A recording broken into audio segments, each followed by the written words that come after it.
नमस्कार, मी अनिल तिवारी महाराष्ट्राचा पुढारी या न्यूज चॅनल मध्ये आपलं सहर्ष स्वागत करतो।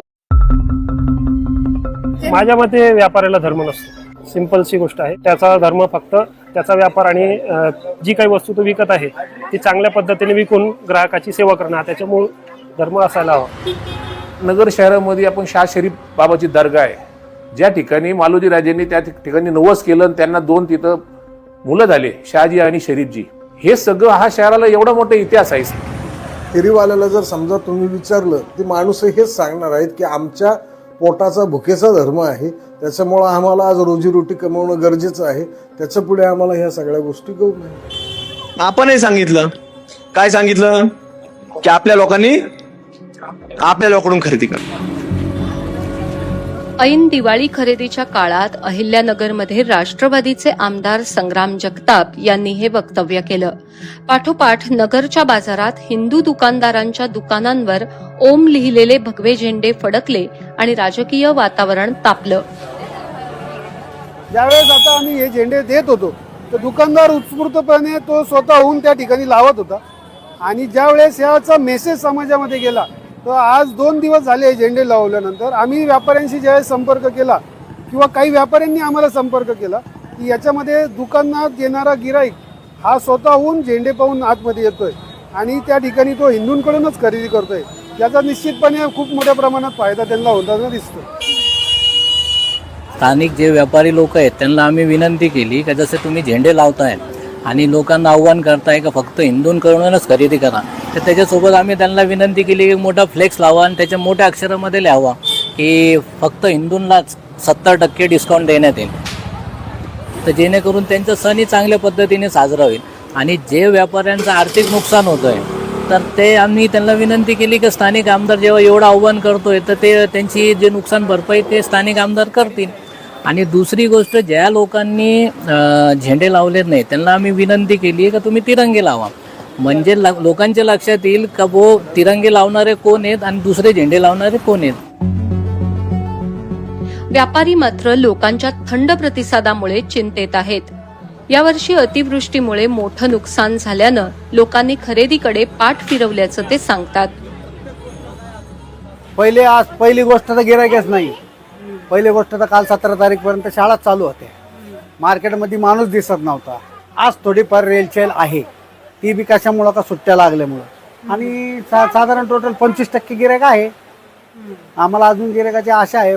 परिणाम झाला आहे, पूर्ण बाजारावर थोडा परिणाम झाला आहे। ही दिवाळी मागच्या दिवाळींपेक्षा थोडीशी आपण म्हणू शकतो डाऊन वाटत आहे, परंतु बहुतेक रिकवर होईल। इकडे लोक आहे ना गोविंदाने राहत आहे, हे जे आहेत ना जे तालुका लेवलमध्ये जे पाणी घुसलंय त्यावर त्याचा परिणाम मार्केटवर आहे, काही झेंडे बिंड्यांचा काही परिणाम नाही। अहिल्यानगरमध्ये सामाजिक एकोप्याची ऐतिहासिक परंपरा आहे असं स्थानिक सामाजिक कार्यकर्ते सांगतात। आमदार संग्राम जगताप यांच्या कुटुंबाच्या राजकीय वाटचालीतही मुस्लिम समुदायाचा महत्वाचा वाटा आहे, पण गेल्या काही दिवसांपासून हे चित्र बदलण्याचा वारंवार प्रयत्न होतोय असंही ते नमूद करतात। आता काय झालेलं आहे की नगर जे आहे हा जिल्हा संपूर्णपणे बेसिकली हा ग्रामीण शेतीच्या अर्थकारणावर अवलंबून असणारा जिल्हा आहे।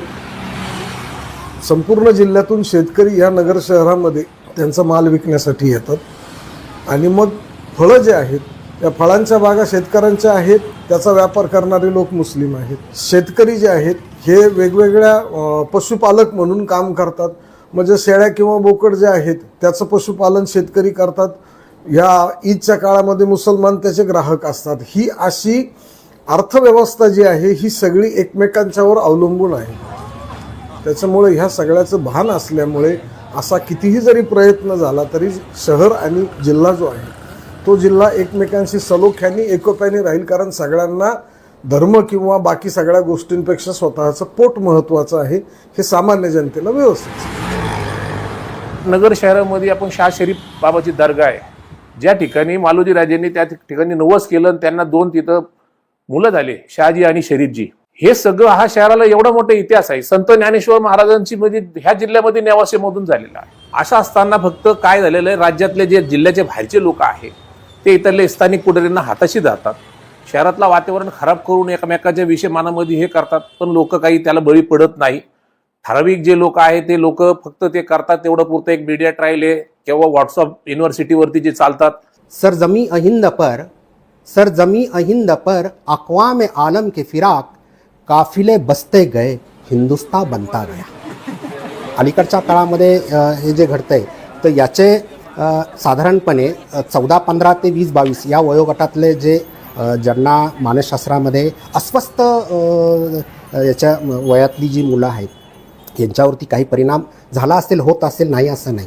पण मूलतः मात्र असं काही फारसं ग्राउंड लेवलवरती असं फारसं जाणवत नाही असं वाटतं.